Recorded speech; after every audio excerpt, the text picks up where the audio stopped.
मोहम्मद बेटा, जी। मैंने आपकी एक वीडियो बनानी है अभी, ठीक है। ठीक है। अभी मैं आपको ए दिखा रहा हूँ कि ये ए है। ये क्या है? ए। ए है कि ये क्या है? ए। ए है। ये पकड़ो, इसको देख लो, इसको देख लो, सही तरीके से देखो। देख लिया आपने? अभी मुझे दो, अब मैं इनमें मिक्स करूंगा। ठीक। आपने ए ढूंढना है, ठीक है? चलो। ए है। आप ए उठाओ, कौन सा ए है? ए। शाबाश, बहुत अच्छे बच्चे हो आप। इसी तरह ना बच्चों को, ये एक लर्निंग मेथड है।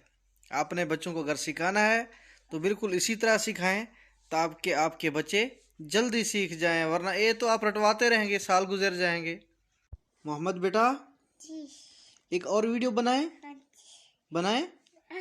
छोटू। अच्छा, अभी ये देखो, सुनो ना, अभी ये देखो, ये क्या है? ए। एच है ये क्या है? वो मुंह में नहीं डालो ना, नीचे रख दो, नीचे रख दो। इधर एक वीडियो बना रहे हैं ना, इधर देखो।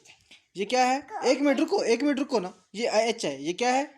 इधर देखो, इसको देख लो, सही तरीके से देख लो। ये क्या है? एच। एच है। अभी मैं इनमें मिक्स करूंगा, फिर आपने ढूंढना है एच। ये वाला एच ढूंढना है, ठीक है? ये एच है, यूं इस तरह होता है, ठीक है? ये एच ढूंढना है, सही तरीके से देख लो। अभी मिक्स करें।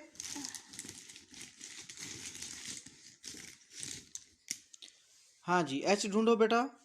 ए। शाबाश, बहुत अच्छे बच्चे हो आप। देख लो। हाँ, यही एच है ना, ठीक है।